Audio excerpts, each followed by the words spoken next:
Hello everyone and welcome back to the iHearthU.com King of the Hill. I'm Artosis, and unfortunately I do have to solo cast alone this week.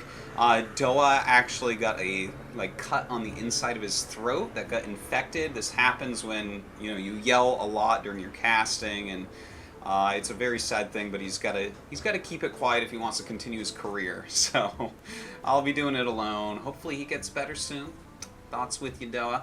But anyways, let's talk about this match this week, because we have Alchemixt, who, by the way, this is really funny. Last week I was saying, someone pointed out that Savages only won 3 King of the Hills. Then we went through the archives, and that's all we found. But the thing is, we lost one of the videos, or it never got uploaded, or something like that. So right now, Savages and Alchemixt are tied for first place ever in the iHearthU.com King of the Hill. Both of them have 4 wins. So that's pretty impressive that Alchemixt has been able to pull this off. I didn't think anyone would get back here for quite a while, especially after Reels went down after 3 wins. But here he is, going for a new record. But his opponent this week is someone that you might know. He's definitely been around a bit in Hearthstone. It is Chakki, from Clarity Gaming, formerly of Mana Grind. But Chakki is one of the best players in the world, I think. He's a very aggressive player. He used to play other CCGs before. He's very young, and he's very, very talented. I've talked to this guy a lot about Hearthstone, and in my opinion, he is one of the real geniuses in this game. So I think that this is going to be a hard one for Alchemixt. I feel like Chakki is one of these guys that could possibly challenge Savages and Alchemixt for a big reign on the King of the Hill. But with Alchemixt being one of the guys that has won 4 matches, I mean, that's going to be about as hard as you can get for Chakki. So let's go ahead and take a look at these 2 decks that we're starting with. Now for Alchemixt, it looks like we have a hunter deck called Life Coach. Kind of an interesting name, but this is not a regular hunter deck. As you can see, you start at the top and you're like, oh, this looks pretty normal. Oh, Stone Tusk Spores, some people play those. Okay, what else do we have here? Freezing Trap. Okay, some people play those. Keep going down. Oh, Scavenging Hyena. Okay, a little bit different now. Go down a little bit more. Only 1 Eaglehorn Bow. Okay. Then you go down a bit more. King Mukla, Houndmaster, Savannah Highmane. Okay, so this is more of a mid-ranged hunter deck. And I really like that he has brought this deck in today, because if you look at it, the really all-in hunter decks can have a hard time against a very defensive taunt-oriented druid deck, which has become more popular. But when you make them a little bit more mid-range, when you throw in cards like Savannah Highmane, then suddenly they're going to do much better in that matchup. So this is kind of like a metagame shift for this deck. It's less aggressive, it's got more staying power, it doesn't have cards like Arcane Golems or Wolf Riders that are just complete card disadvantage against a good defensive anti-hunter deck. So I really like what he's done here. I love the changes and the little things that Alchemixt does to his hunter deck each week. So really cool to see. We'll see how this one works out for him. But it's definitely very solid. It's a deck that can kill anything off. Now, over on Chakki's side, he's actually decided to start with a deck called Free Tempo here, a rogue deck. And as you can see, this is a very tempo-oriented rogue. Of course, it has all the cards that you would expect. Some of the more interesting things, it has a Blood Knight in there. And since he has a Shadow Step as well, that's kind of an interesting little combo there. Like let's say he has an Argent Squire out that lost its shield, he can easily bounce the Shadow Step, play it for free, play suddenly a 6/6 Blood Knight. Of course, a lot of people play Argent Squires, and Argent Commanders are even back in style, so there's a lot of opportunities for Blood Knight to steal a shield. And especially like late game, I've played some decks with Blood Knights in them recently, and if you're playing with Argent Squires late game, the thing is, they're one of the best 1-drops in the game. But late game when you draw them, you feel like it's a completely dead card, it's like a waste of a turn. So if you just hold it in your hand and wait for your Blood Knight, it's like one piece of a reasonable combo. You know, that turns out to be 4 mana for a 6/6. Pretty solid. Well, it's a 6/6 and a 1/1 in that case, but kind of cool to see that in there. Anyways, let's go down the list a little bit more. He plays Sen'jins and he plays Defenders of Argus. Now, because he has both of those in here, and he's playing against a hunter deck. Sorry, my dog is barking right now. And he's playing against a hunter deck. this looks really good for him because, you know, obviously against Hunter you want a bunch of taunts, and that's exactly what he has here. He also has a Harrison Jones. This is something that has come into the metagame big time recently. If you look at the top decks, a lot of them, there are things like, for instance, we have a lot of handlock decks that are popping up, and of course you can use him on Drax's hands when Draxus comes out. Also, we do have the Eaglehorn Bows from Hunter. We do have a lot of warrior control decks. We do have a reasonable amount of rogue decks out there. Paladin we're not really seeing yet, but anyways, that's a lot of weapons that you can end up killing with Harrison Jones, and if you don't, well, you know, there's not a lot of good 5-drops, unless you're playing with Druid. There's not that many 5-drops, so it's like kind of fits in the mana curve. It's 5-4 for 5, not the best thing ever, but it's actually a very powerful card whenever you get to use it. And on top of that, we have, of course, like a Black Knight that's not that odd, a Karn not odd, Azure is not odd, but a Sprint.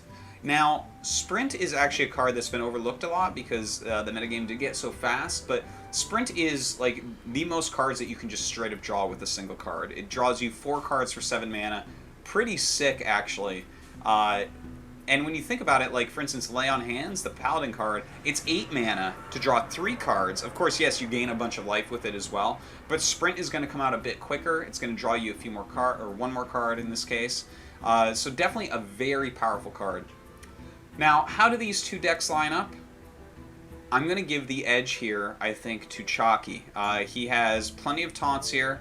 He's got all this tempo going on, and that's something he's going to be able to use to get rid of all these minions for the Hunter deck. And also, when you think about it, a lot of the charge minions that you're used to, like Wolf Riders and Arcane Golems from the Hunter, aren't there, and charge minions are one of the good ways to fight against Rogue, because Rogue oftentimes uses the dagger to kill them off, and that gives basically every charge minion twice the damage. So, I'll give the edge to Chakki, but I like both decks. Could go either way. I think that's been enough for talking about the decks. Let's go ahead and jump into game number 1 and see who's going to take this early lead.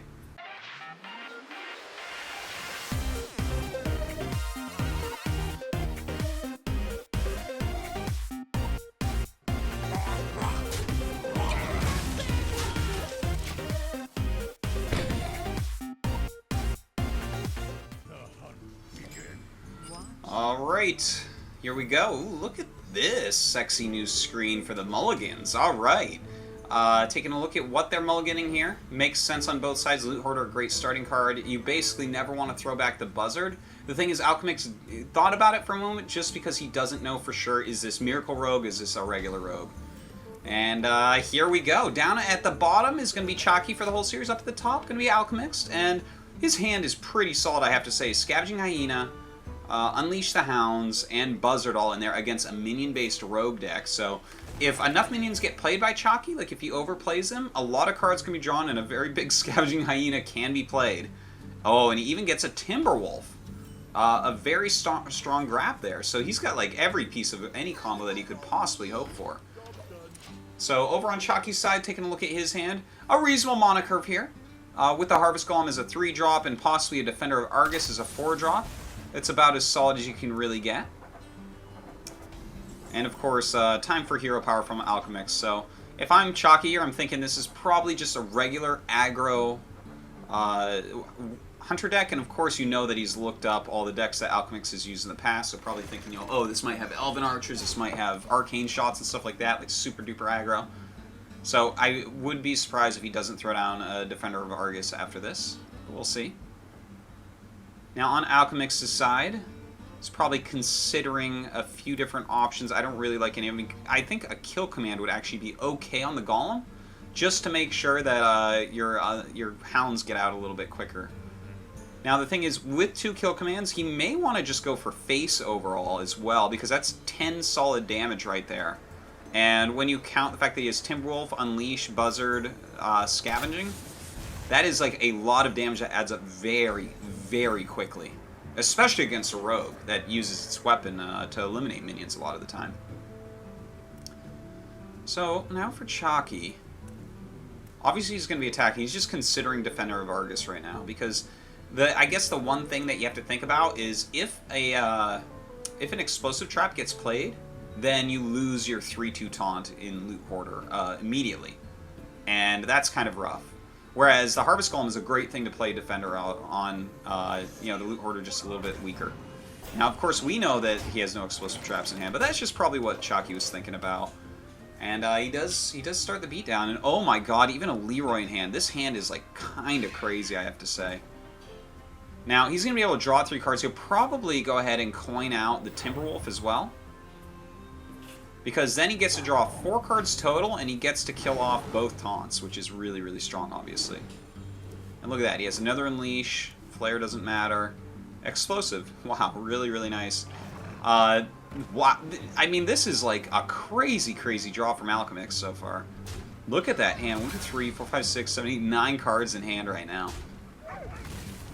But those 2 taunts, kind of saving the day in a certain way, but helps him to get a really, really big hand here. Now, there's definitely some various things that Chakki can do here. For instance, he has this Defender of Argus. He could use a weapon here. I think, actually, going like maybe a Blood Knight weapon. Yeah, weapon Blood Knight. Use your weapon to kill the 1/1. Use the Golem to kill the 3/1, perhaps. And play your Blood Knight so that you have 2 big targets to taunt next turn if you need to. And yeah, it looks like that's exactly what he's going to go for. That's a really solid play there from Chakki. That's really setting him up for, you know, having a total of 8 health of taunts. And he's at 25 health still. So even though there's a lot of cards in Alchemix's hand, still doing okay. God, that hand is so crazy. Mukla not going to be very useful here. You definitely don't want to give him bananas. The hand is so full, it's actually even hard to see what's in there. Let's see. Explosive Trap, not the most useful thing here. I mean, obviously, there's the Leroy Hounds combo for later on. Looks like he wants to just use his Flare Up. Go ahead and draw a card here. Let's see what he gets. Savannah Highmane. It's an okay drop for next turn, but he's got so many cards in hand, I feel like he's going to want to spend them. Okay, so he's going to go ahead and Explosive Trap. And this is going to make, obviously, the Defender of Argus a much weaker play here. You're obviously not going to want to play it right now. Probably just going to go ahead and attack in with his 2/3. Just in case. He doesn't know for sure what it is. But whenever they do that, it really, really looks like it's going to be a Explosive Trap. But you know what? Now with that Argent Squire, I think if he attacks with Argus and plays Karn, that's actually a really nice turn, because that sets him up for a really strong Defender of Argus the turn after, on Karn plus Argent Squire. And he actually chooses to use Explosive Trap, which is kind of interesting. That means he wanted to keep a minion alive, basically no matter what. And that might be to do the extra damage to his opponent, because if it's a misdirection, then he's definitely hitting one of his own minions there. So just the little things Chakki doing here to make sure he gets that extra damage in. I guess he realizes that he can make a push for it.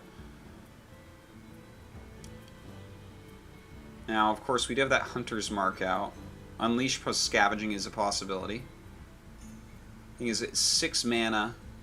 And he's at 17 life. You always got to watch out for Leroy as well from a rogue deck. What is Scavenging really going to do here? Let's see. Double Scavenging. Oh, this makes sense. Yeah. Oh, I actually really like this. So now he can actually go ahead, get a couple Hounds out, use a Hunter's Mark, and give both of these guys +4/+2. And that's pretty sick. I did not even think of that. I never use Scavenging Hyenas whenever I play Hunter, but looks like he has 2 really big guys now. Now, of course, looking at Chakki's hand, he actually has Sap in here, which is pretty sick. I mean, you could do, like, Sap and attack with the Karn. But definitely 1 Sap will occur. Okay, so he's just going to go with that original taunt play anyways. Let his opponent attack into him instead of attacking into that Hyena. Because it can kill it either way. He'd have to lose 2 more beasts to make that out of Karn death range. And then it's easy to kill anyways. So Chakki continued to keep up the pressure. Lots of taunts been out this game, so kind of hard for Alchemixt to deal with. Gonna go ahead and tracking. So it's always smart to start your turn off with tracking this much mana so you can actually figure out what you want to do for the turn. And he gets a Beastmaster. Wow, that's actually enough to make the Hyena go over. If that is what he so desires.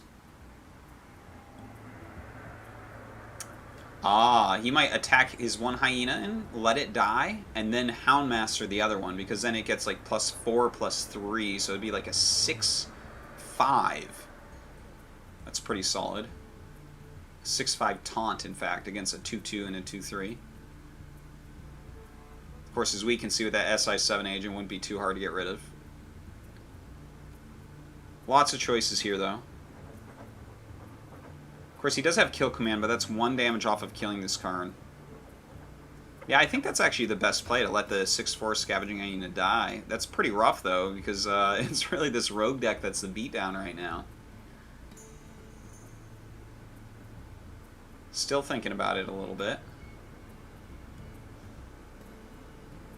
And yeah, it looks like that's exactly what his plan is here. Alright, so that's a pretty big and fearsome minion. But, oh god, and he even gets the Eviscerate. That is so perfect. Blood Mage Thalnos Eviscerate is a pretty okay play, I would say. And of course he can Deadly Poison and whatnot if he likes. Could use an SI7 agent, but I don't know. Well, he hasn't... He played his second Hounds already, so actually he can commit to the board as much as he wants at this point. But I do like the Dagger a bit more here. Brings him down just so low. That's actually SI7 plus attack kills him, so if he doesn't get another taunt, he's basically just dead here. And in fact, yeah, he only has one more Houndmaster in the deck that could save him, and he doesn't draw it. So it looks like Chakki going to be able to take game number 1 here. Despite ridiculous card advantage from Alchemixt, Chakki just kind of had some of the right cards and definitely all the right plays to do this. I think that it was basically a flawless game by him. Alchemixt, you know, I feel like there was a lot more decisions to be made there, and not that he made any wrong. I think he actually had some really great plays, but a few too many taunts to get through, and Chakki definitely went to face just enough, as he's known for. And he has to be looking at the situation and realizing there is just no way to get out of here. That is 8 points of damage that he can see. Like, I guess you kill command both the non-Blood Mage minions, and you just hope that there's no way for him to pull out 1 extra damage, but the odds of that are a little bit low.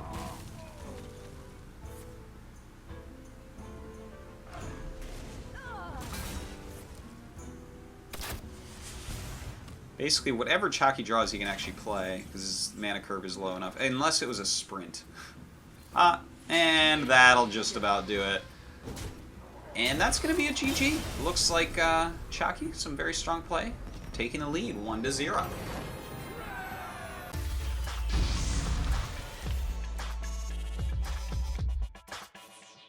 Alright, so after that first nice win there by Chakki, it looks like Alchemixt wants to bring out a Control Warrior deck. Now, Control Warrior decks are pretty darn mapped out at this point. There's generally only maybe up to 3 cards different amongst any top Warrior Control deck. And the one difference that we see here, or the couple of small differences that we see here, of course, Faceless Manipulator has made a big comeback because of the lack of Tinkmaster nowadays. If you can't beat him, join him. He's got the one Senjin Shieldmaster. That's pretty popular right now. I know that KitKats from Clarity, that kind of like is one of the fathers of this deck, definitely appreciates having one Senjin in here, and definitely helps out a lot against the aggro decks. And he has a Big Game Hunter, which you don't always see in Control Warrior, but right now Big Game Hunter is a pretty strong card overall in the current metagame. If you're not playing against like a Hunter deck or a Zoo deck, it's going to be very useful generally. In this game, that's a pretty useless card. There's really no way, unless we somehow, some way see Defender of Argus buff up Leroy Jenkins, there's no other way that we're going to get something with 7 attack. So Big Game Hunter is just going to be a kind of wonky 3-drop here for this Control Warrior. So other than that, everything looks pretty normal. As far as Control Warrior goes against Rogue, I think it's totally fine, because Rogue a lot of the time runs out of steam, like around Well, you know, you hit around turn 7, turn 8, something like that, and there's just not any cards left for Rogue. That's just generally how it goes, because it does have so much cheapness. That's why it's kind of called a tempo deck. You get a big advantage on the board early on and just carry yourself through with that. So if he doesn't draw his sprint and it goes late, I would say definitely this goes to Warrior, but the sprint is a card that can change everything. And, you know, if he gets a really nice quick start, and it's kind of a slow start for Warrior, he can definitely win in that scenario as well. So let's go ahead, get into game number 2, and see how this goes.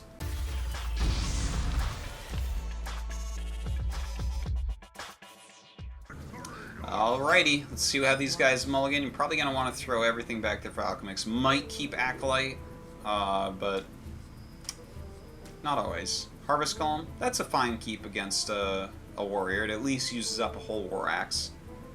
And it looks like, oh, Alchemixt kept Shield Block and Acolyte of Pain, and I gotta say, for me personally, I like those a bit more in the later game, but Acolyte can be okay early game against Rogue because they only really have damage to remove things, so you can draw a couple cards off it sometimes. The Shield Block, though, I'm not as sure of. That might just be to make sure he gets into the late game. But anyways, looking at these hands, oh, a double Argent Squire start here. And I guess there's no reason not to do it. I'm trying to think, like,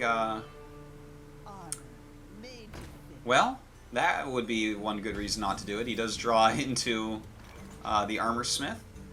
Personally, for me, I generally like going into the Harvest Golem. Now, will he use a Backstab?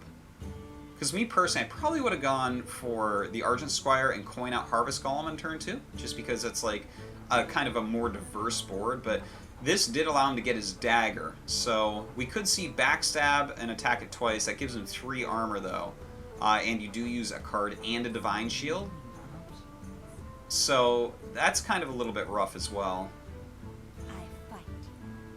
So he's going to just go for face. Okay, which is fine. It's going to take the Armor Smith a while to get through these guys. I would imagine we're going to see Frothing Berserker pop out, but Acolyte of Pain is actually an okay play as well, just because you can draw some cards right away with it. You know, the thing about the Frothing is you're going to start building him immediately, because you're going to be attacking every turn into these minions, and that's nice and all, but with the Acolyte, you're guaranteed to draw some cards because there's 2 1/1s out. So in some ways, I like that, and as we see in Chakki's hand, it looks to me to be pretty obvious that this Frothing is going to go down easily between Backstab and SI7 Agent. So right now I think he's just deciding, does he kill off Armor Smith first? Because he's going to gain 2 armor from attacking in, then another armor from Armor Smith killing something off. So it's probably right to kill the Armor Smith right now and get it over with. It's a lot of armor gained by Alchemist so far, though, and that's very nice. And as we see, he does go ahead and play all that. I would say that that is about as well as he could do for that turn. And you can see he's already kind of starting to run out of gas a little bit here. Now, if that Acolyte was out, he definitely would be drawing at least 1 card this turn. Could have drawn more, but it's okay to actually skip that out. Now, 2 Fiery War Axe. This is really starting to go Alchemist's way, if you ask me. Look at his life total, right? He's at 30 still. 3 cards in hand against 4, and if we look at the hand of Alchemist, it's pretty solid. It's a lot of card advantage. He's got his weapon out still, which will kill another minion. He's got another weapon in hand that'll kill 2. He's got that Acolyte that can draw cards. The Baron Geddon is a great finisher against any minion-based deck. So Chakki just trying to kind of maximize whatever damage and mana he can use each turn, but his hand just so lackluster compared to what we see for Alchemist.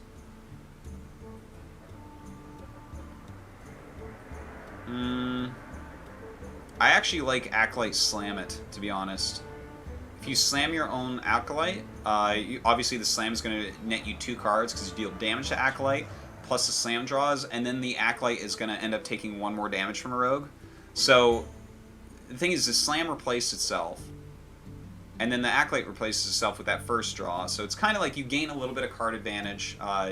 You know, it saves you a little bit of life, and he's not in any dire straits. So, you know, I like a move like that quite a bit. It always feels good to slam your own Acolyte, in my opinion, in a situation where Slam is not necessarily going to really be needed. There's not that many huge minions in Chakki's deck that you need the Slam to help with damage on.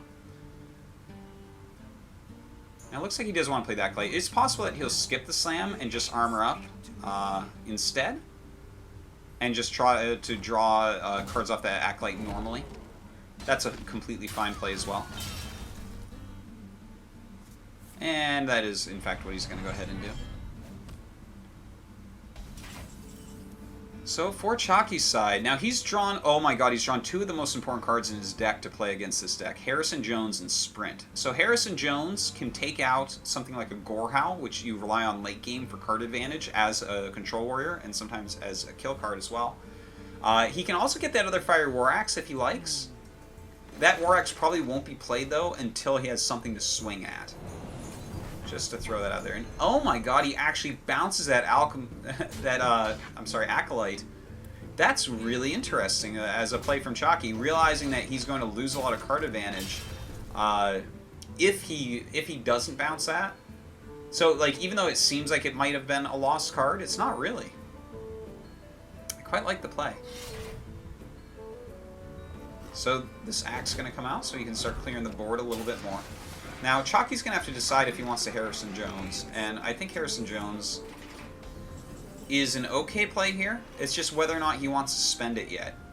And it looks like he does. The thing is, he doesn't have a lot else going on in his hand. He could have a very weak turn if he doesn't do that, so saving it for a Gorehowl that may or may not be a factor this game could be a mistake for sure. And now with the Shadow Step, there's even the possibility that he could kill it later on. If that Harrison Jones doesn't, in fact, die. And you know what? It was going, like, really well overall for Alchemixt, but between a few good moves from Chakki with, like, the bouncing of the Acolyte, the playing of Harrison Jones, I feel like this is going a lot better than it was before. Alright, so he slams a Harrison Jones into an Execute. That's basically the perfect card to draw right there.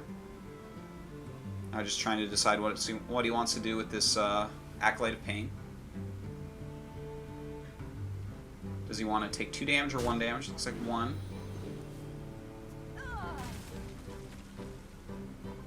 And of course he's going to go ahead and execute this 5-2. Obviously you want to get rid of him. And, oh, he is even going to use the Taskmaster on this 2-1, so he's going to gain a lot more board position here. It's kind of interesting that he wanted to use that there, because he does have Grommash in hand to go ahead and Brock, but it looks like he wants to just gain some more board advantage, and it makes sense. But look at this. The Sprint goes off, and if you look at it, right, he played the Harrison, which drew a card, then he just played that and drew 4. So realistically, like, look at how many extra cards he has in his hand right now. Suddenly he has a completely full hand on a turn where generally Rogue has like 1 to 2 cards left maximum. So those 2 cards have completely changed this game around, and even though Alchemixt was building his board, kind of a normal idea to do here, looking at his hand, he doesn't have any good plays. Like, look at this. This is kind of... It's not a terrible Grommash, because Rogue generally doesn't play Assassinate, but is that a great turn 8? Harder to say. Now, looking at Chakki's hand, he has quite a few minions here that he can play out. Like, he can deal, let's see, 4, 5, 6, 7, 8. Right, if he plays a 3-drop, then a 3-drop, and then 2, and then... Wait, Shadow Step only reduces by 1, so he can't quite deal it. He can't deal with this Grommash quite yet. And he has to be scared that he's going to take some damage from it. Because the thing is, if any proc is drawn here, like a Whirlwind or... you know, anything like that. A Cruel Taskmaster. I think did he use both slams? Maybe. Yeah, I think he did. So, but if he could proc it, the Faceless Manipulator actually wins the game. So, let's see here. What's he gonna do? Maybe take out this 2/2. This guy's toast. And okay, looks like that's about it. Now, he can start setting up taunts as of next turn, but let's see what Alchemist draws, because it could be game over.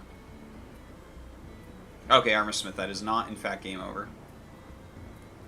I think I would definitely consider attacking with the, because there is such an easy lethal here, I would consider attacking with this little guy. Oh, actually, if he plays the shield block, that leaves him with 6 mana, so actually drawing a Whirlwind still wins him the game. And then, of course, he can attack with the Acolyte after that. No, he gets Ascension, that's not quite it.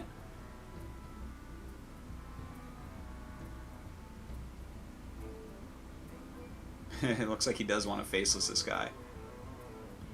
Which is totally a fine play. Of course, yeah, you do want to proc him first. And I would attack with that, yeah, I mean, I guess that's actually completely fine, the order in which he did it. It's just exciting to try to get out 2 of your 10-8 Grommashes. But now, this is a pretty tough scenario, right? 27 life for the Warrior. 12 for the Rogue, 2 10-7s out. Don't think you have many outs here, Chakki. You know, it looks like he just has to play Defender of Argus. Like, maybe... Lights out. Oh, wow. Glory to the Sindora. Okay, so he gets rid of 1. And just leaves a taunt up. So this makes it so he's most likely going to live through the next turn. And in fact, when I'm thinking about it, yeah, there's no real way for this deck of Alchemixt to win this turn. Oh, a Slam here is actually really nice. Can cycle through, see if he can draw something else. Like if he draws an Execute, actually. If he goes Slam, draws Execute, then that's a win. Because he can attack for 10 and still play a Baron-Geddon for the extra 2. He decides to just shield block, and there is the Execute. So actually, if he had slammed, he would have won the game this turn.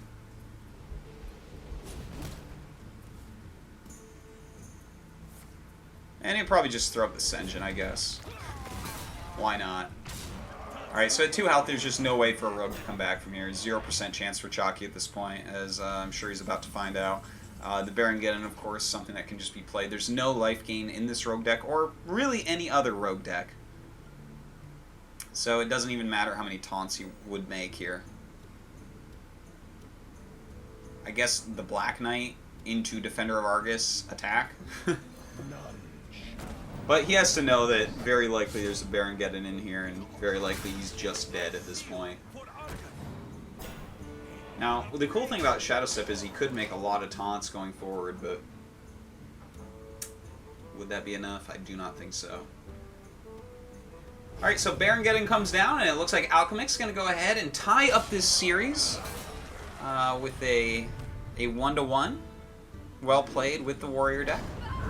And Chakki, even though he drew a lot of cards and made it closer than I might have thought it would be, does end up losing.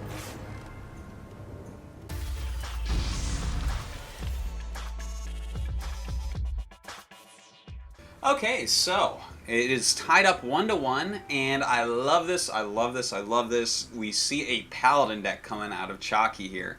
Now, this is the Koyuki Paladin deck, actually, that I was using a couple days ago on the OGN Live show that I went on, and it's something that Koyuki uses a lot in his channel. This is a Koyuki invention. He makes most of the Control Paladin decks that you get to see. And this is a really cool one. It's I've played a few games with it because it is a very fun deck indeed. It looks like it's 1 card different from the one that Koyuki was playing the other day when I was watching, at least.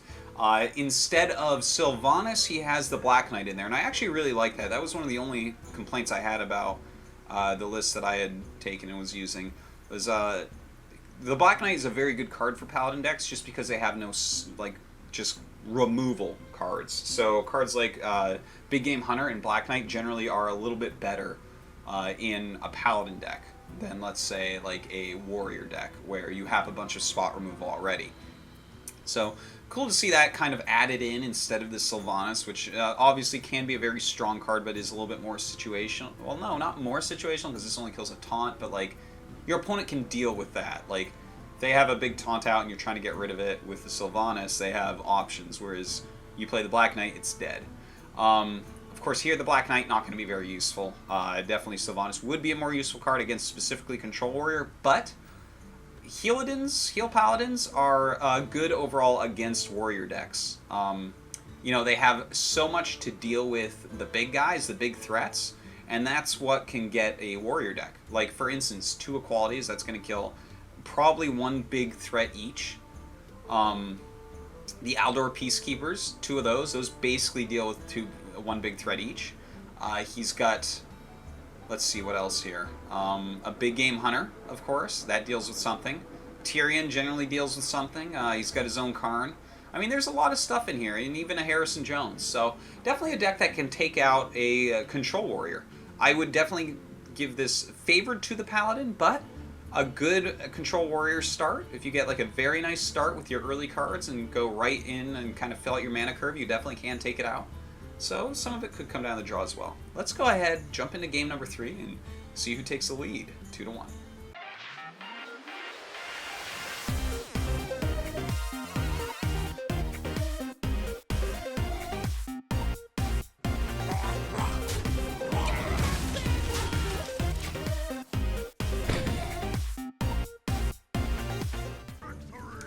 All right, let's see here.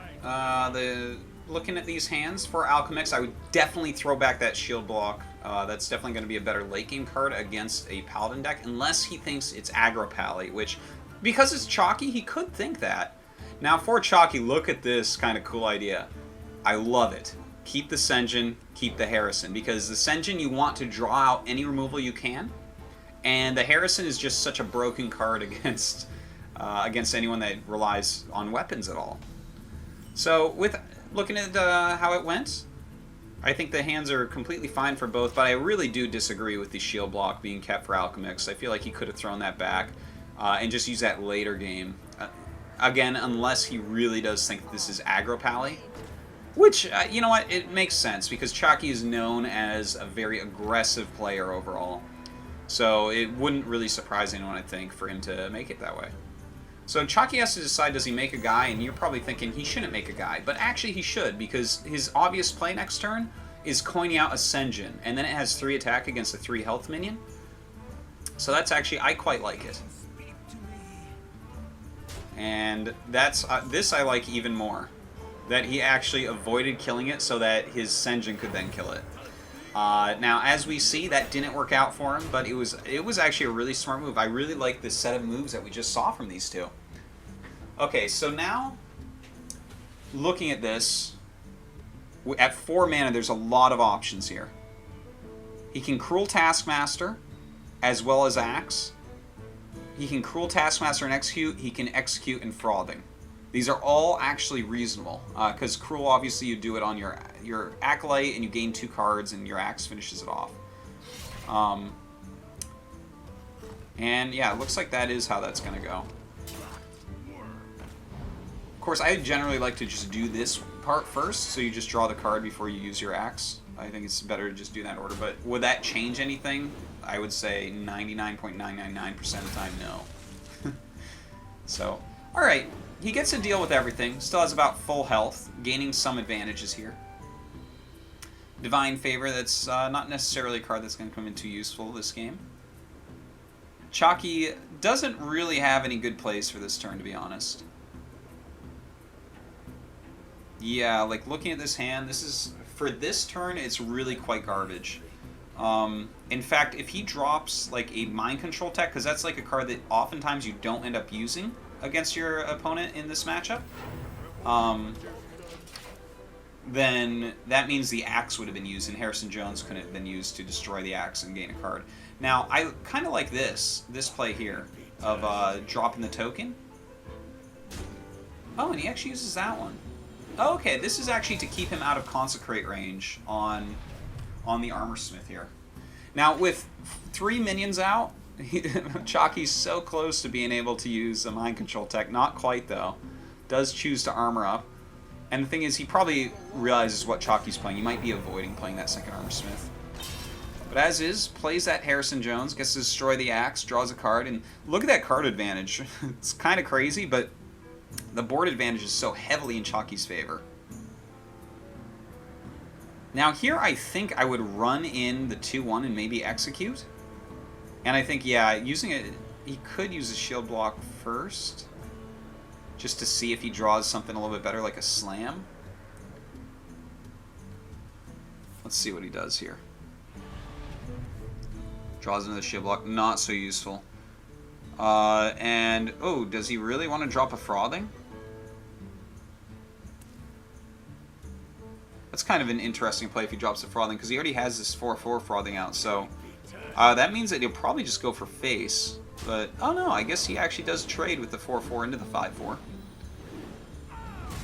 Which I suppose is fine. It leaves him another 4/4 out there.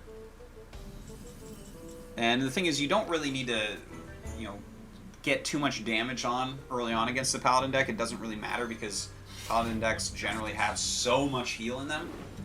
You know, things like Guardian Kings and Lay on Hands and whatnot. So Chakki just using the ridiculously awesome sword to take out this 4/4 Frothing Berserker. And we're really getting into the late game. This could end up being a very long game, just so y'all know out there. So he wants a shield block right away here. He's in. There's like no way he's going to lose his armor count anytime soon, so that's totally fine. I would have actually considered playing Armorsmith there. It's okay not to if you think they're playing Mind Control Tech, which is definitely a card that can fit into a Control Paladin deck. And the thing is, Alchemixt is a very good player. I'm sure he keeps up on, you know, the current decks of the day, and I think all the top pros know about Koyuki's Paladin deck by now. So he probably realizes, okay, there's probably a Mind Control Tech in here, I gotta be careful, because if he plays the Armorsmith, nothing dies, and then he wants to play, like, Rag next turn, he could lose the Rag. And that would be a big issue, obviously. Alright, so Chakki just wants to gain a little bit of board presence here. And, do you go Rag? I would say yes. I would say you attack your 2/1 into the token, as crazy as that may sound, and play out the Ragnaros. And it looks like he actually doesn't want to do that. Instead, he'd like to slam. Okay, gets a Faceless here. And obviously, if you're going to slam there, you have to play the Armorsmith because you have to keep minions on the board. And this will at least gain him an armor, and he's gaining more and more armor. Look at the ridiculous armor count that this guy has right now. He has 51 life total. That is a lot of damage for this Paladin deck to have to end up doing. But both shield blocks have been used already, and this is the last of the Armorsmith. So he's going to go ahead and get rid of that. He can't let any more armor be gained. So this is going to be the maximum life total, maybe. 51, 52 life. Chakki has a long way to go to kill him. But it is doable. It is something he can do. He's not playing Alexstrasza, which kind of makes it a bit harder. Ooh, and that's a good Alexstrasza drop right there. But, of course, as we see with Equality here, that's the easiest kill ever. Like, Equality attacking with the little dude. Maybe play a Guardian of Kings. That's not a bad play, just to gain that extra health back. You know, when you're at 15, you have to start really worrying against a warrior because, well, he's already used both War Axes, but, of course, a Gromash, when you proc it with the Cruel Taskmaster, is going to deal 12, which is almost your entire life.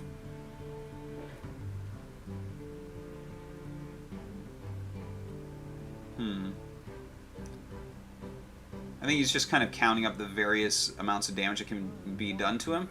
And I do think that Guardian plus Equality, not in that order, is probably the best play here. But he might be considering, like, Equality Avenging. Could be considering that. He could be considering using Consecration. I feel like Consecration, just because it's a cheaper spell, you might want to hold it a bit longer.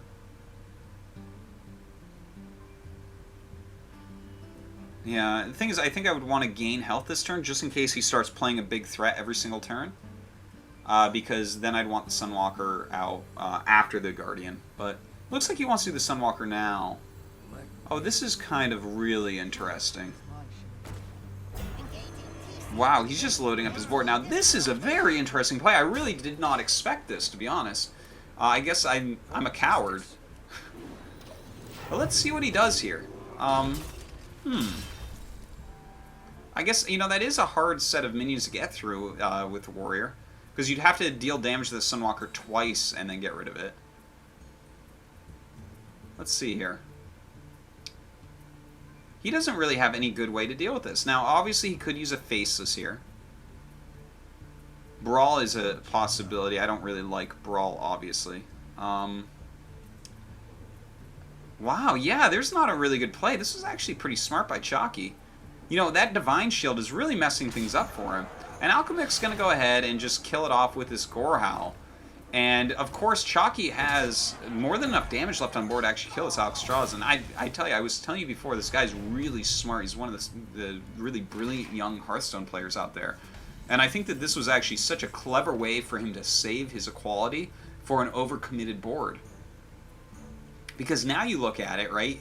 He's at more life. He's forced his opponent into multiple things here. Look at this. This is a great use of Avenging Wrath. Avenging Wrath actually kills his opponent's minion off, kills that off as well. Look at this. He's actually keeping himself... I'm getting chills right now. This is such good play from Chakki. Now he has a couple taunts here. And the thing is, 2 of these are tokens, so even if a Brawl comes out, he's still fine. It's like a 1-for-1 likely. But these taunts are now in the way of Gorehowl. So it's not like a Gorehowl plus, you know, a big charge minion is going to be able to get him or something like that. He's almost broken through the entire armor so far. And, I mean, he's starting to empty his hand as well, which means he may be able to end up using Divine Favor at some point. We'll have to see on that one, but really, really great play. Now, Guardian King's a very strong move here.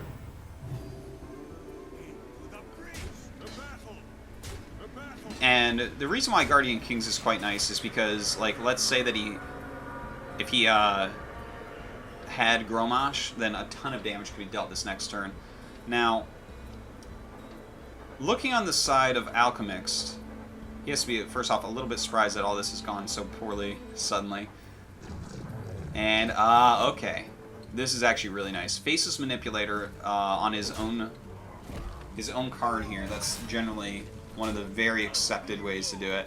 And actually throws down this Senjin, so he's actually setting himself up very well. This is a lot of incoming damage. And do you know what? Like, he could go Equality, Consecrate, kill another Karn, and almost kill another Karn. Not quite. But he has Black Knight here, so he might go Black Knight. That's a possibility. The thing is, there's a lot of damage on the board, so it's getting a little bit hairy here. You always got to count for 12 damage out of Gromash at 10 mana. So 12 plus... Yeah, I mean, that's more than lethal. The thing is, he can bring it down to 1 Karn. He can bring it down to 1 Karn pretty easily with the 4 attack. Look, he looked over it right when I was wondering how much attack he still had left. So that would be 8 plus 12, and that's 20 still. Well, Equality, Consecrate, trade through... yeah, Equality, Consecrate, plus Earthen Ring, and let your 5/6 die, killing off one of the Karns, is actually... That keeps him out of any possible lethal from Warrior next turn.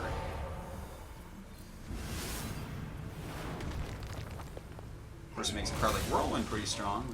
But yeah, and we should be seeing Earthen Ring because that keeps him... Damn, Chakki, like, doesn't make mistakes. So there we go. He's going to go ahead, attack through. And he is out of any lethal range because it's 8 plus 12. That would be 20 damage maximum that could be dealt. Of course, as we see, that's not a possibility here. Ooh. Whirlwind, attack the 3/3, Rag is pretty strong.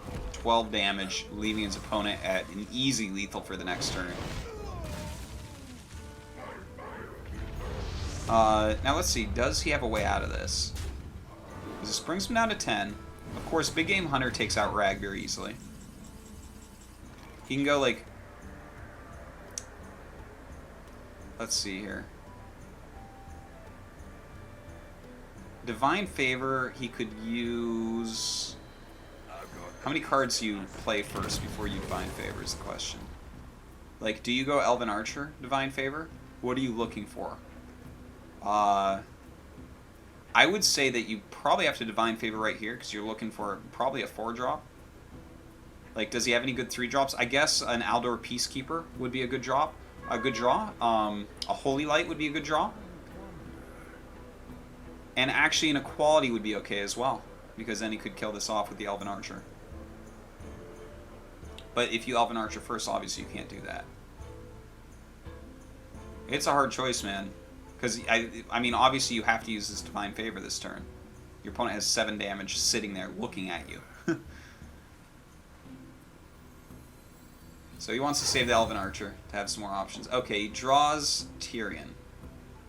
I think you just play this plus maybe even Wild Pyro. Yeah. And you just hope you don't die this next turn. Let's see what his opponent draws. What do you get, Alchemixt? Slam. Okay, still. You could slam your own minion here to look for a kill.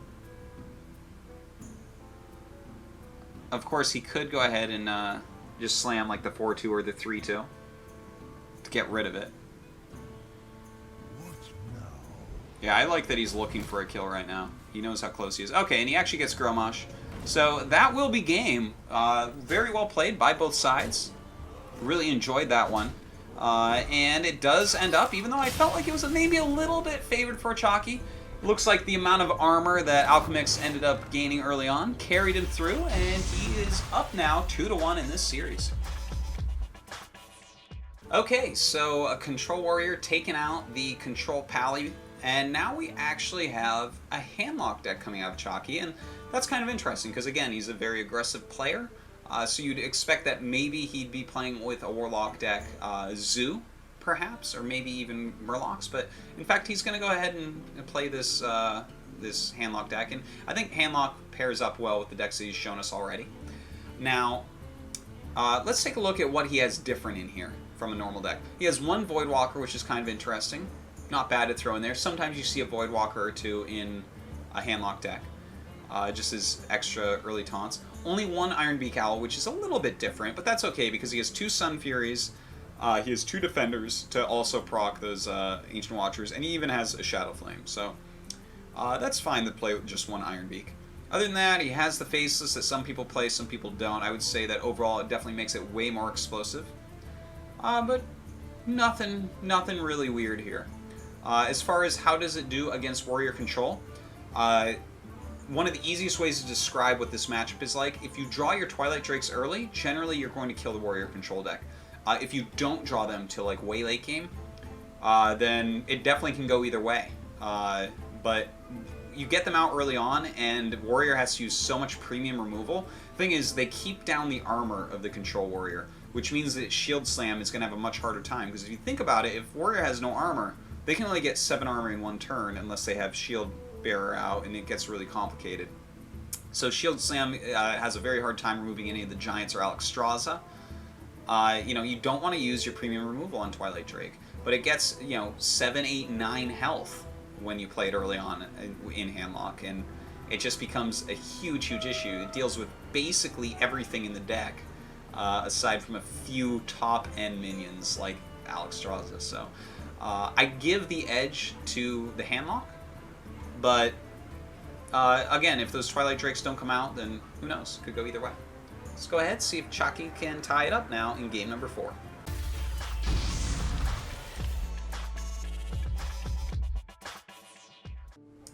Alright, let's look at these mulligans. Keeping the Soulfire here for Chakki, always good to keep. Well, I guess he doesn't want to. It's good to dig for his big minions, like that Mountain Giant obviously is a card you want in your opening hand, and Twilight Drakes as well. But the Soulfire can be okay just because of Frothing and how big it can become, which could be a little bit scary. But he's got 2 Mountain Giants, and that's pretty darn solid here. For Alchemixt, he has a Shield Block and a Shield Slam, so he's probably not going to have too much trouble dealing with the first Giant. The second one could be a problem, though, so we'll have to look out for that. Now, thing is, if he doesn't armor up one time, that could be a problem, because you need to armor up once at least before the turn they play the Giant. And the thing is, even if he does that, it still could be an issue here, because he'll only have like 4 mana that turn. Oh man, this is already looking pretty good for Chakki. We have no Execute drawn yet. We'll see if he gets one. No, Alexstrasza, that's not going to be very useful right now.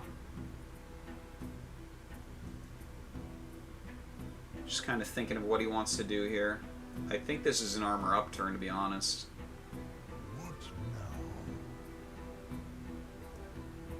Yeah, like, you could play the Acolyte. What's the point, though? Your opponent is not going to touch him. It would have to be you that touches him, and you could the next turn, but the thing is, turn 4 is the scary turn, where you know a giant or a drake is coming out. Most of the time. Alright, so we will be seeing this mountain giant, no doubt. Thing is, it's going to take multiple cards for his opponent to get rid of, which makes it kind of rough. Because, like, shield block, shield slam, and attack in does it.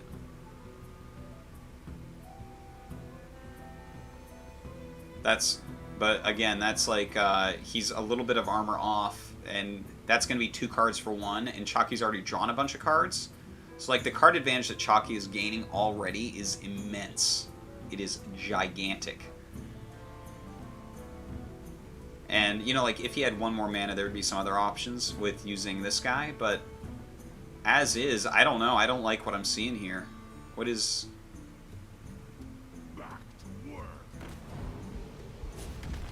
Okay, so, I mean, this is one way to kill the giant, taking the 8 damage. I wonder about that, because, like, at the end of the day, what he did was he spent... There's 1 card plus half of a card plus half of a card, so it's not quite 2 for 1, but it's also some life. Because you can't, like, add up the halves of, like, the half of what this 2/2 does and all that. Now, here's the same problem again, with the second guy popping out. Because he has shield block, but it's not enough. Shield block, shield slam, he's going to still have to attack into it. And that's going to negate more than the health that he gains from shield block. So that's kind of rough, but hey, I guess at least you get to deal with both of these guys early on. Oh man. It's a rough one. It's a good opening for Chakki, that's for sure. Having 2 of your easy-to-play early-on guys against Control Warrior is very nice. Now, if these had been Drakes, I feel like it would have been more problematic for a longer game, whereas here, you know, it's pretty problematic because he's using so many of his resources early on to kill them off. There's really no play out here other than shield slamming it and attacking with your axe, unfortunately. It's just, everything is coming 1 turn too early for Alchemixt to be able to deal with it efficiently. But you know what? He gets rid of this one, and this one only costs him a card and a half to get rid of. And you know what? The life totals are kind of even, but if you look at the hand size of Chakki, it's just like so outstandingly better.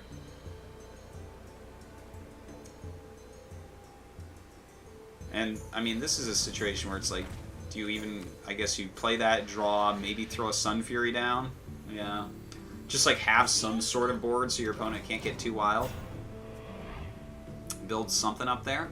But he's getting into those late turns. His removal is pretty prime here. He's got like a lot of possible future damage in his hand, extra taunts. It's kind of crazy. Of course, for Alchemixt, this turn's going to kind of play itself here. You know, there's nothing else good there. Do you play a Frothing plus Acolyte of Pain? That's like such a weak turn.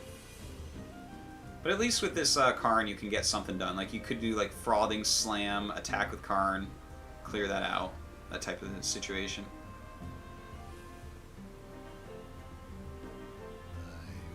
Now for Chakki. It's 1 mana off of being able to play a Molten Giant. Not that he would necessarily want to do that yet. 1, 2, 3, 4, 5, 6, 7, 8, 9, 10 cards in hand, so he's going to have to play something here.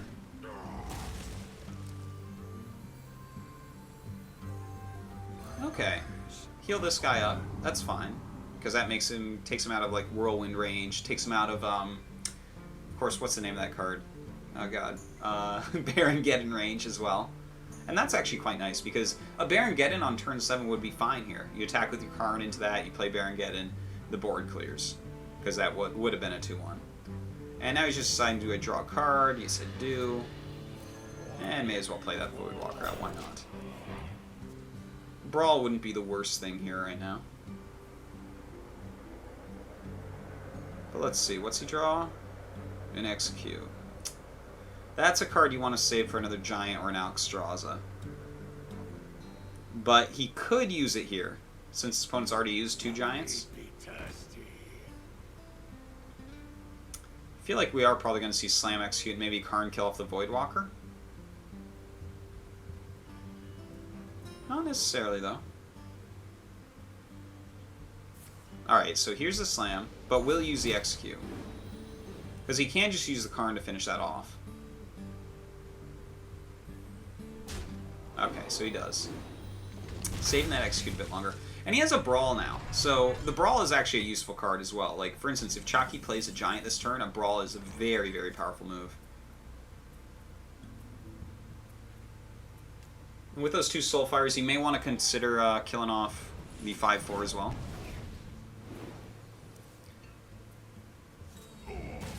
Yeah, I feel like he's probably going to go ahead and do that. Like, he could use a Siphon Soul plus a Soulfire. He does not want to let that Frothing get through. Something like Whirlwind could actually end the game.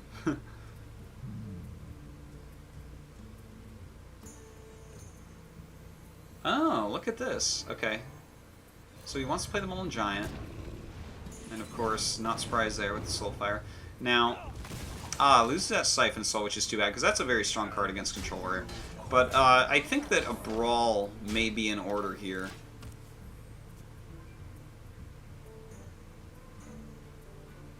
Like, he could drop a Rag and hope for the 25%. But the thing is, when you're at 17 health and there's a Giant on the board, it's very likely that they could have lethal. So playing Acolyte plus Brawl, that's actually fine, I think, because you have a very high chance of that Giant not staying out. Alright, so here we go, the Brawl. Let's see which one goes in last. Okay, so a 3-3 makes it out. And, you know, this is actually kind of an even trade as far as card advantage goes, but again, Chakki with plenty of life, plenty of cards in hand, and of course that life tap against a deck that's not doing any damage at the moment.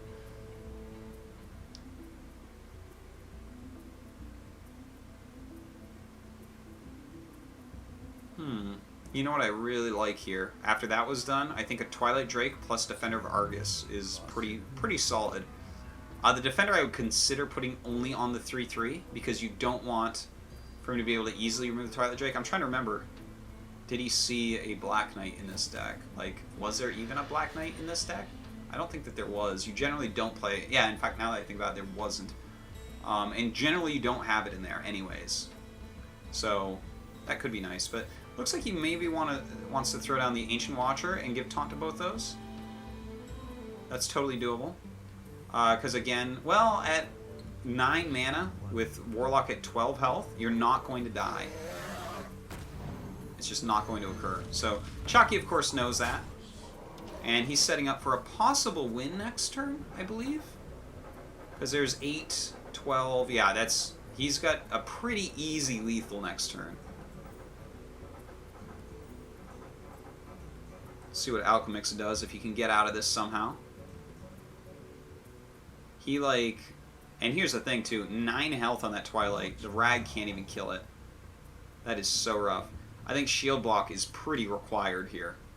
Because anytime you're this low on health against Warlock with this... I mean, this far into the game, you know that they play at least one Powerful Woman. You know that they have Soulfires, Hellfires.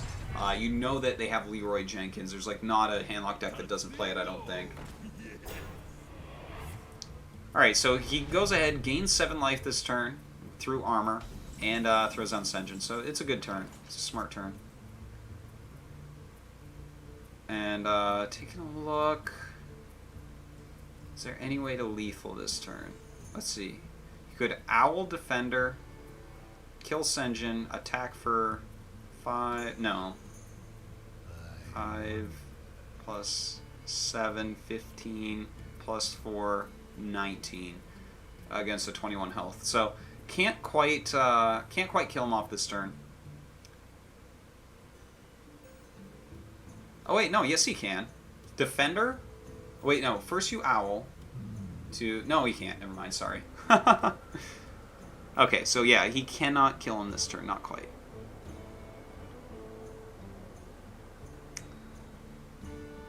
So many possible good plays here, though.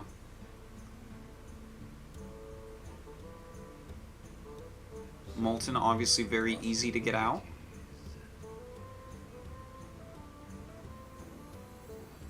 And that is his last giant, by the way. So we should be seeing Defender come down if he's going to play it like this.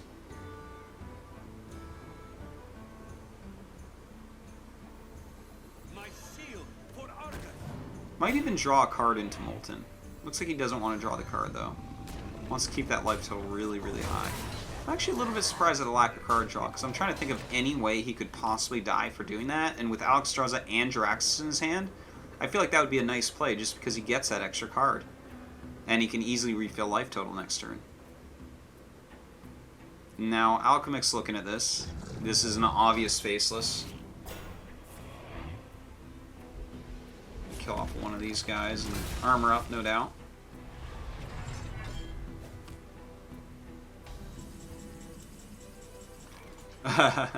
Zone faceless.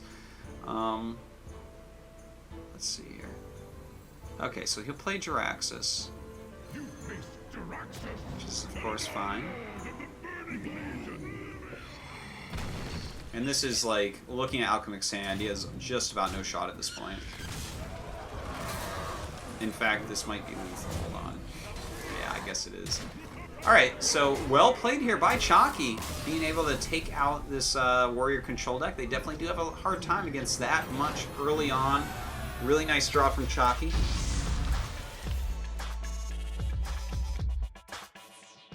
Alright, this is a really close one so far, 2-2, and it looks like we're going to see a Don't Kick My Robot Rogue deck coming out of Alchemixt.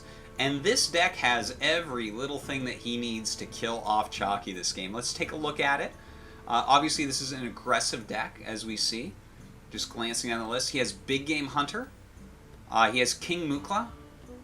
He has Leroy. He has Assassinate. He has the Black Knight. These are all really, really strong cards against Handlock deck, because obviously you put on a lot of damage very quickly. Assassinate.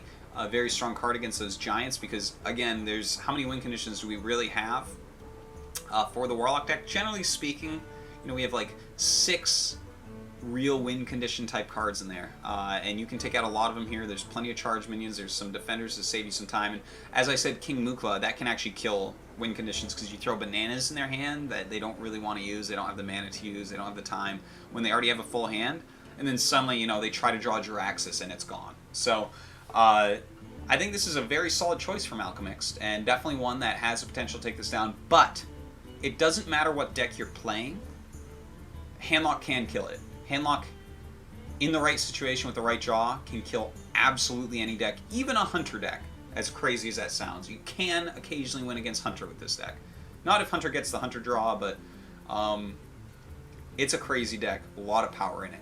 So I guess it's time. Let's go ahead and jump into game number 5 and see who takes this lead.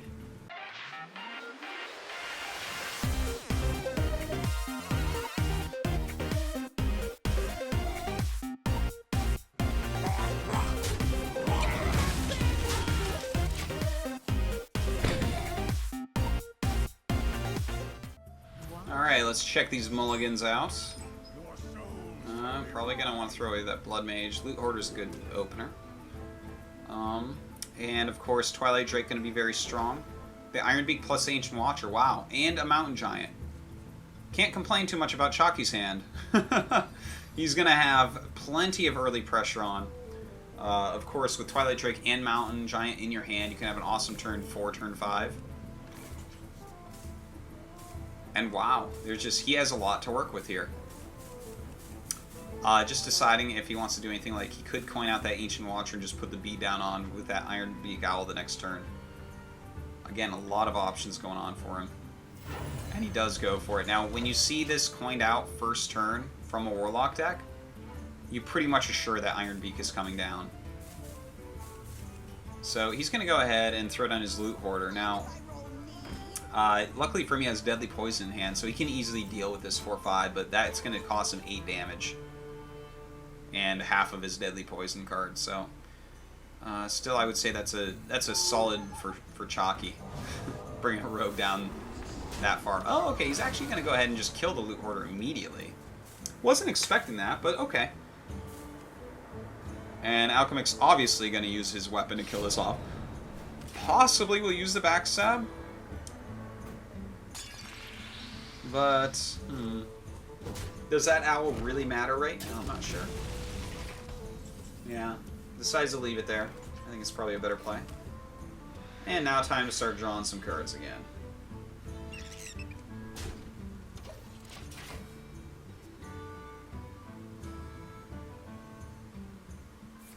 Alright, so backstab does go off. It's going to get his SI7 agent to do some work. Not that many cards in his hand right now, but Alchemixt has some pretty solid cards if you look at it, right? He's got Leroy Jenkins, he's got Assassin, he's got Argent Commander, so he's got a lot of damage, like 10 points of charge in his hand, and the Assassinate. And it looks like he just wants to start going to face. He's got to get his opponent down low so that his charge minions can finish the deal.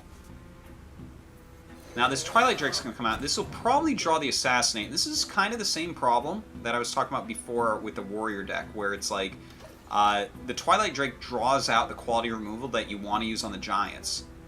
And then the thing is, the Giants still come out later on. And then suddenly you're in a lot of trouble because your quality removal was used on the Twilight Drakes earlier on. They're like half Giants. The thing is, early game, they're still really super strong like a Giant because they can kill all your minions and even oftentimes have more health. But, you know, they aren't like finisher cards. The thing is, they finish it by getting you way ahead in the early game. Alright, so he's going to go ahead and just play this Earthen Ring. It's a good move. Now, what does Alchemixt want here? Does he go for damage? Does he push for damage and possibly allow a Molten Giant to come out? Or does he control the board for now against something as weak as a 3/3 Earthen Ring Farseer? Kind of a hard choice, I guess. Looks like he wants to just trade off there and go for face. This is going to be a much harder guy to kill. You have to use something like a Siphon Soul with it. And in fact, that's exactly what we're going to see from Chakki. Kind of biding his time at the moment. It feels like he's trying to run Alchemixt out of gas here. Alright, so the Azure Drake. Going to go ahead and draw a Loot Hoarder, which he'll also go ahead and play. Pretty solid turn there, keeping his hand size up. You know, these are some of the cards that are really great in Rogue because they do run out of cards late game. You can draw some extra cards with them. Of course, that's a pretty even trade right there. Now Chakki has to decide, does he use something like a Siphon Soul here?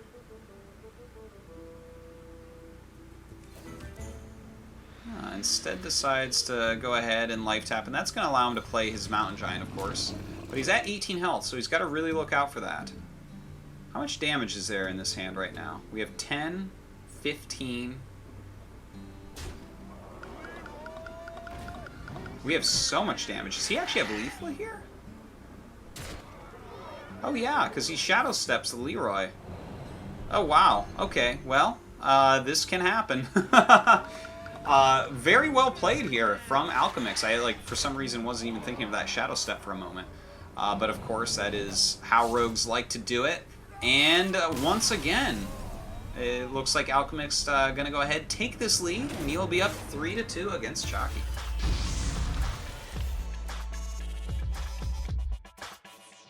Okay, so it's kind of been a crazy back and forth series so far, and I feel like deja vu. It looks like a Warrior Control deck going up against this aggro rogue. Before it was like a Tempo rogue from Chakki, but more of an aggro deck here from Alchemixt.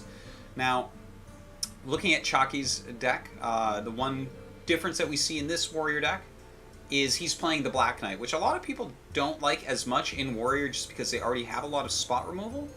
But there's enough taunts out there right now that, you know, the Black Knight is fine. It's going to help shore up your matchup a lot against, let's say, Druid. It's going to be quite helpful a lot of the time, especially against these new ramp Druid decks that are all around. Anyone that's playing a Paladin deck, it can be very useful against them to take out Tyrion. Of course, you know, there's still those giant decks out there that you got to kill off. So it's just kind of a good card in any deck, really, but not seen as often in Warrior. Now, the one thing that he is totally missing here is any Sen'jin. So he doesn't have 1 or 2 Sen'jins at all. No taunts whatsoever, which, you know, there's a lot of times Warrior Control doesn't play taunts, but that could come into play here as we have, you know, plenty of charge from this rogue deck, plenty of power from this rogue deck. So Without further ado, let's see, can Chakki tie it up once again and bring us into a Game 7, or will Alchemixt be the first player ever to get 5 wins in a row at the King of the Hill?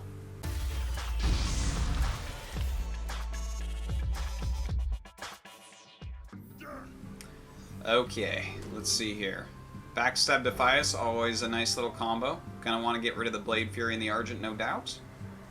Ooh, for Chakki, I like this. Armor Smith, Acolyte, Whirlwind. Not bad at all. Those cards all are pretty good together, so let's see how this goes. Draws that Girl Mash, not going to be helpful. Eviscerate, SI7, and Coin, yes, indeed. Well, a Coin, of course, we already knew he had. But, yeah, this is really a very solid opening hand for Alchemixt. Being able to get out his Defias right away. He has the backstab to combo with the SI7. There are no problems here for him. Well, that's a little problem, I guess, right? She can almost single-handedly deal with these guys. So, let's see here. What does Alchemixt want to do? He might go backstab and attack in with his 2-2 to deal with this right away. Like, you can't let Armor Smith stay out very long when you're playing an aggro deck. Looks like that is what he wants to do. Now, unfortunately for him, this means that comboing out that SI7 agent is going to be a bit harder. You'll probably have to wait till turn 4 and use Deadly Poison SI7. Other than that, you know, I guess it's just a 3-3. But with this Whirlwind out, wow. Okay, so how greedy do you be here, Chakki?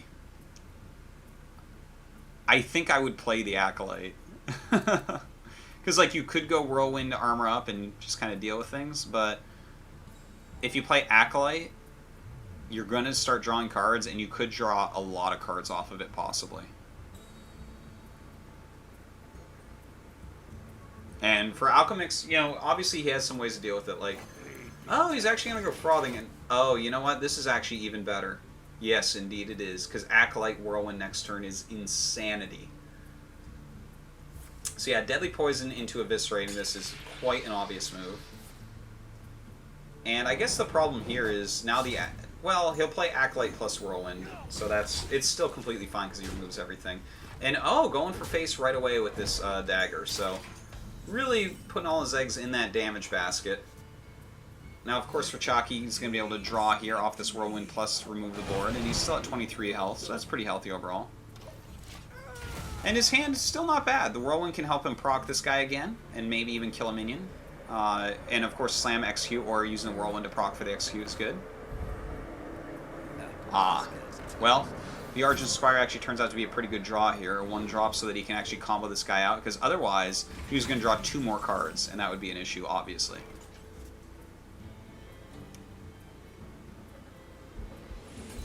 Alright, so do we see a Whirlwind off this, or will he execute? I think probably a Whirlwind. Like, I don't know why you would save the Whirlwind right now. I think, you know, the thing is you can save it because you do have more Armor Smiths and Frothing. You have another Frothing, another Acolyte, another Armor Smith. But, yeah, this is a little bit better just because, you know, there are some big minions in any rogue aggro deck. Like a few bigger end guys that execute might be more useful on. And right now, looking at his hand, he's got, like, just so much removal. So the Mukla comes out on an empty board, which is always how you want to do it. But in this case, it's not going to do anything because we can easily see Shield Block, Shield Slam here to get rid of it. And that's, in fact, going to keep his armor up, his health up enough that he's going to be fine. And look at this. Already, this is, like, turn 5. Alchemixt is down to 1 card in hand, so that's kind of rough. Ooh. That's a nice draw as well.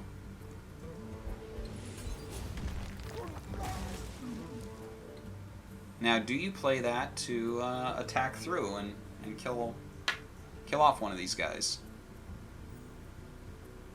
Or do you wait till next turn, play Acolyte, and then banana him up? And it looks like he wants to just get rid of one. Doesn't want to give him that extra card right now. And that's actually very smart, because you might be thinking, oh, why not prevent the extra damage? Well, in this case, you know, the rogue deck has basically no cards. He wants this guy to die as opposed to the other one so that he can actually start drawing some stuff and have a better turn 6. As of right now, does he have a good turn 6? Hell no, he does not. His turn 6 sucks. It's going to be another Loot Hoarder and make another Dagger. It's like, just not what you want. He could play Black Knight, though. Oh, he actually is going to. Okay, so he's actually just playing this to have some sort of board position here. And it's actually a very good idea, obviously. Because as we know, Chakki is not playing even one taunt. And that's actually kind of the norm overall. Hold on. How is he going to get rid of this guy? Is he going to attack, execute? Definitely could. He could go attack, execute, and give some bananas to Acolyte. I think that'd be pretty cool. Oh, he could go shield slam, execute. Or shield slam plus axe. That works. Yeah, that's actually, I guess, the best one of all. Oh, wait, no. He went shield slam, execute. Oh, okay. So he's really preserving his life total quite a bit with that move. I'm actually a little bit surprised that he went with that one. Ah, the Leroy. Thing is, I think he's gonna... He could play this Leroy here, to be honest. No, not now.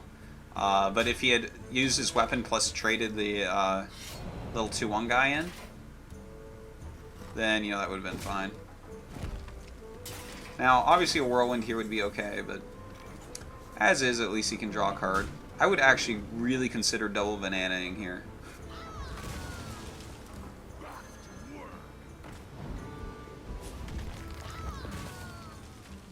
And we'll see, will he use these bananas yet?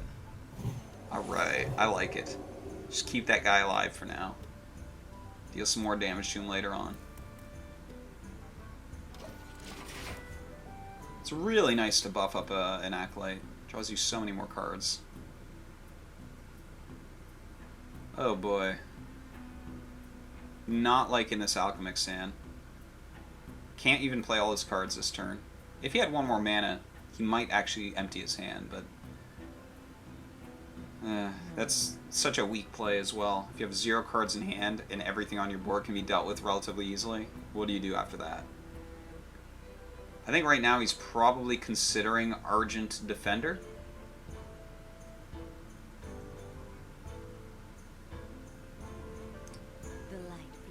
A rough situation for sure. Alright, so there comes the Argent. And the Argus as well. Even gonna go ahead and backside this 2-2 to make sure it's a... You have to really give up at least your weapon, I guess, for this Argent Commander. This Acolyte has done such work, though. And in fact, we may go ahead and see him get another banana. God, the amount of cards. Now, notice that he made his dagger and then attack. That's because he knows he's never going to use all his mana again, and he wants to make sure a Harrison Jones doesn't get 2 cards. It gets just 1. It's a very good move. It's something that you're probably going to see a lot more nowadays. Oh, not a bad draw. And I really like this. The Baron Geddon going to allow him to save that Axe Charger once again. Draw him yet another card off that Acolyte. That Acolyte drew like 4 cards. So crazy with those Muklo bananas.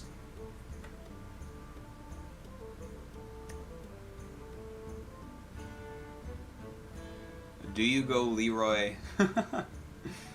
Oh man. Leroy Blade Fury. Weapon attack. Oh man, this is so gross. He's so hopeless right now and he knows it. I feel like we're gonna see GG like momentarily here. Next turn should just be an Alexstrasza, bringing Alchemixt down to 15 health. Because like at 17 health here against what you see on the board, there's 0% chance of dying anytime soon. He's like so safe, especially now that Leroy's gone. That's like the Leroy Shadow Step combos you no longer have to think about. So I would be really surprised at anything other than Alexstrasza.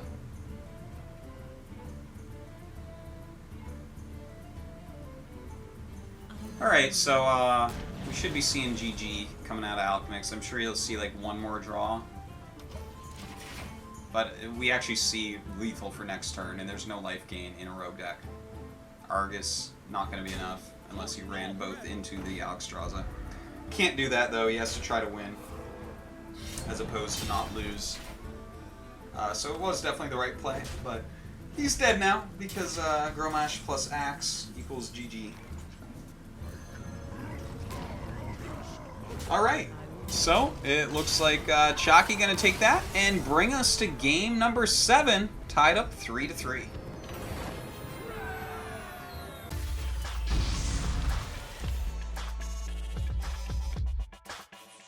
Alright, it is time once again for a game number 7 here at the iHearthU.com King of the Hill.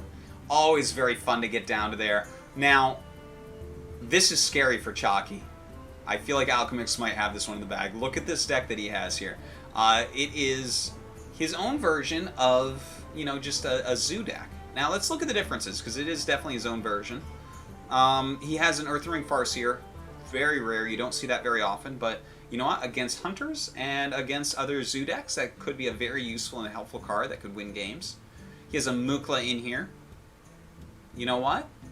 I'm actually okay with that Mukla in there, because when you think about it, so many of the games that you play with just a Warlock zoo deck, you're trading, because you get to draw so many cards and you just gain board advantage.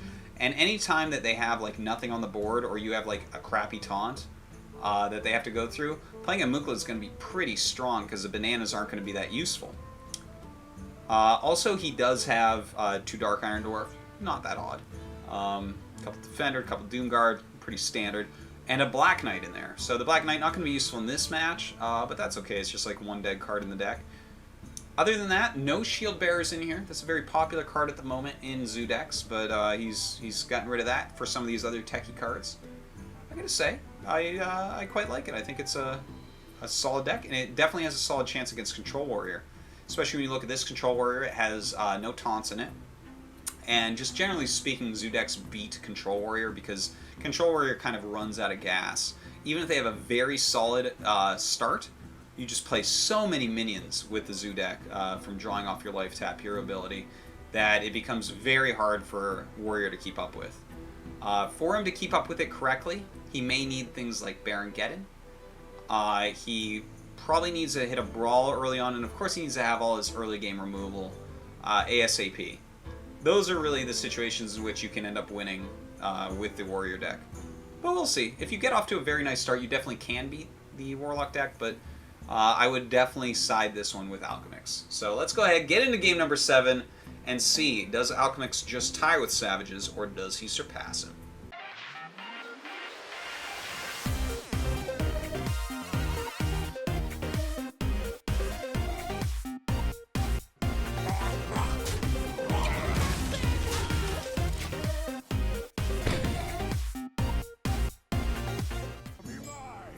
Alright, let's take a look here. Obviously you want to throw back the Dark Iron Dwarf, the Faceless, yeah. Oh, that's a very strong opening hand here from Chakki. Definitely has a lot to work with there at controlling the board. Gets an XQ as well. That goes very well with the Whirlwind, Cruel Taskmaster, Armorsmith. So that's a very good opening hand. Let's take a look for Alchemixt. Throws back Young Priestess, knowing that that can be something removed easily early game. Ooh, the Doomguard, you never want that in your opening hand, but Voidwalker and Argent, both okay openers. Ooh, Defender. Kind of a slow hand for Alchemixt overall, but oftentimes that doesn't even matter too much. Now let's look for Chakki.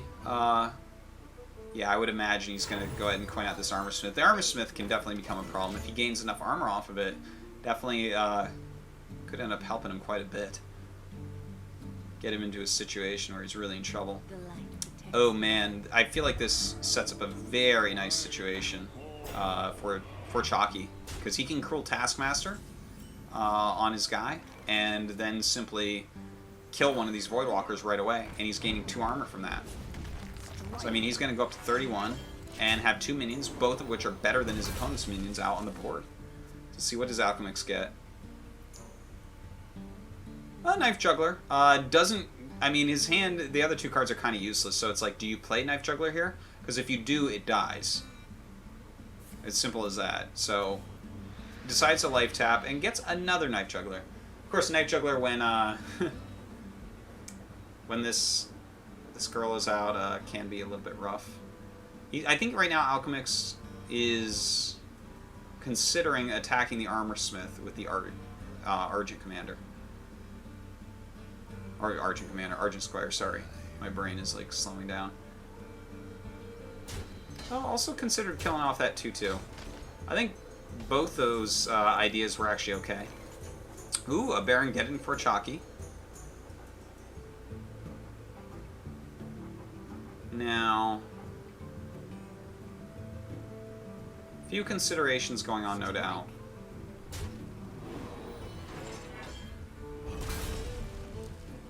Gaining a good amount of armor here. So he's at 23 health right now and still has 2 minions out. That's really, really solid. I would say what you want to do here, actually, yeah, you want to go Knife Juggler, hope it hits one of them, and then throw your Argent Squire into the other one. Okay, so there you go. Gains that extra armor, unfortunately. Would have preferred it hit the Knife Juggler, but you know what? He's dealt with it. His board looks solid. Let's see what he can do from here.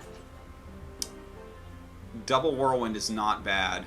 To be perfectly honest, Knife Juggler puts so much damage out there, but if you use Double Whirlwind, you don't have any real proc for Execute anymore. Your hand is very slow for the next turn. Whirlwind Execute is not an option. Yeah, I think that was actually the right play, to get rid of both those guys. Alright, so Alchemixt, what do you got going on here? Could be going for a Doomguard this turn. Okay, decides to draw. Okay, so this is actually setting up a much more powerful, longer game. Now, Doomguard might have been nice if he'd already dealt a lot of damage to Chakki, but when Chakki's at almost 30, you may as well build your board up a little bit more. Oh, very nice draw there off of the shield block, being able to get his axe a kill off this wolf. Now, for Alchemixt, this is actually... he could have a very nice turn. Let's see what he draws. Yeah. Pump up this guy, Argus them both, attack. So good. And then the thing is, he can even power Overwhelming possibly next turn for a lot more damage. I don't know that he'll do that, though. The Doomguard most likely going to come out.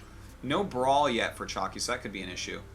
Now, I would consider going Faceless here. Looks like he doesn't want to, but a Faceless on the 2/3 would... no, actually, I guess that would do nothing with it, because he has a 2... he has the 2/2. And he actually doesn't use his axe on anything yet. Interesting. Now, for Alchemixt, do you push for damage? Do you Soul Tap then Doomguard to try to keep your Soulfire? Do you Doomguard then Life Tap? Soul Tap, Life Tap, whatever.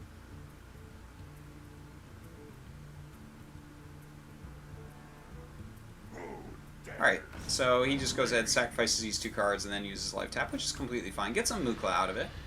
And looks like he just wants to go face. So as long as there's no,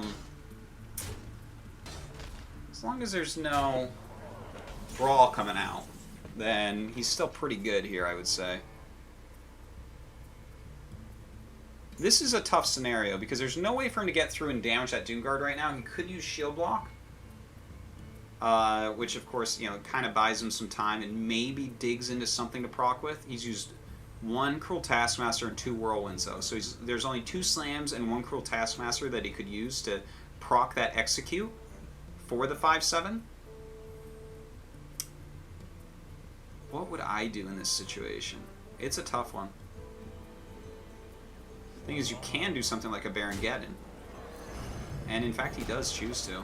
And that'll at least proc everything, and it gets rid of a bunch of damage on the board. And in fact, the more I think about it, the more I do like that move.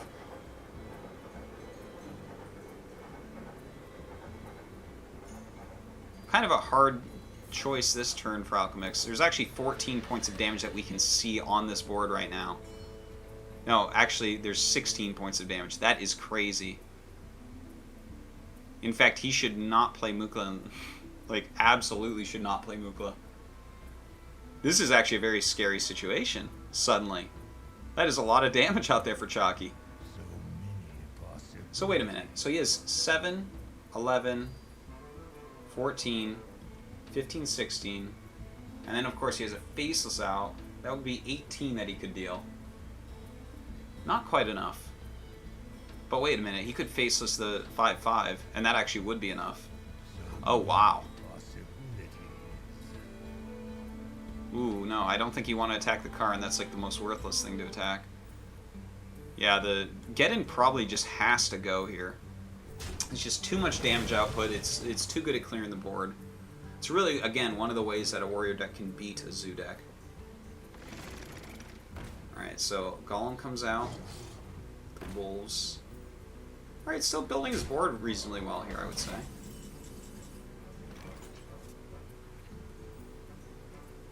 Doesn't look like there's anything too exciting here.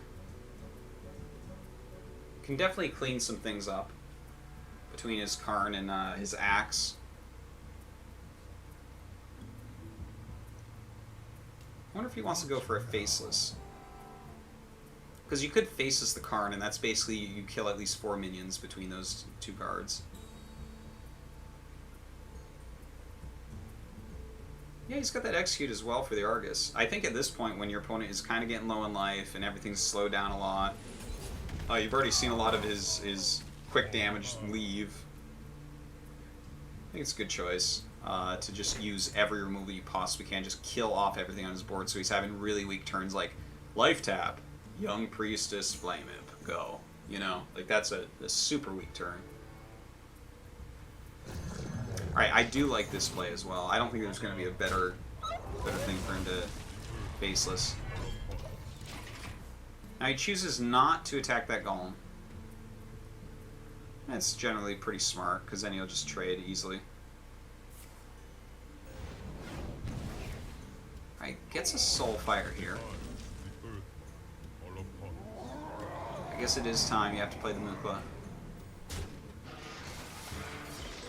And he will Soulfire one. The thing is, the bananas do allow him to be able to take things out here. And a Life Tap into Flame Imp. Alright, so still building a reasonable board, but at 21 health right now for his opponent, that is kind of rough, I would say. Start off with an Armor Up. Eh. I think a single banana. Attack. 3/2 with the Axe. And yeah, maybe a Frothing as well, just so he can set up actual lethal damage. Yeah, that's actually better than Acolyte for sure. In fact, now that I'm looking at how big his hand is.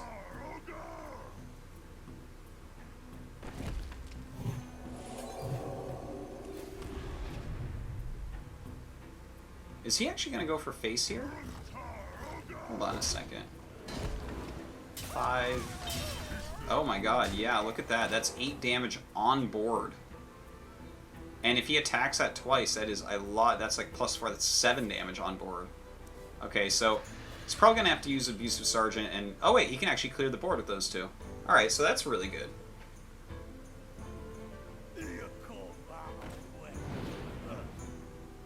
Probably will want to clear the board, right? No? Okay. Oh, okay, that's a very good way to do it, obviously. Oh my god, I can't believe I was thinking the other way. He's like, oh yeah, now you can trade both those. Wow. Alright, so the Execute does go down, and yeah, you can easily take out this 4/4 as well. Or you can just go for face. Because, yeah, he has 25 against 2 cards on board. There's no way he can die. Going for face is absolutely the correct move here. No way your opponent's going to deal 10 damage to that thing next turn. Well, he could. Actually, it's not too hard for him to, but still, this is like, with 3 health left, he gets 1 life tap for the rest of the game, and a Doom Guard it is. Alright, so with that Doom Guard, obviously he has to run into this Skromash. First with the Doom Guard, and then both his other minions. But at 1 health, man, Chakki might be able to do it. He might be able to dethrone Alchemixt. Gorehowl it is. Okay, so that is gonna be that. And Chakki gonna be our new King of the Hill, winning 4-3 against Alchemixt.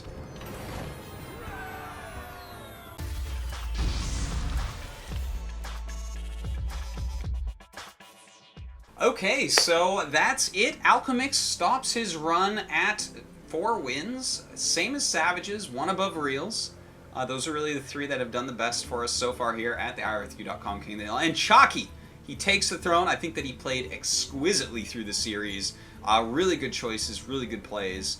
And we'll see how far he can get. I feel like he's someone that definitely can go deep in King of the Hill. So, guys, thank you all very much for watching. And big cheers to Simpatico, Simon, who always edits all of this, puts it all together for you. And thanks for watching. Make sure you check out iHearthU.com for all the greatest Hearthstone content out there. And we'll see you guys later.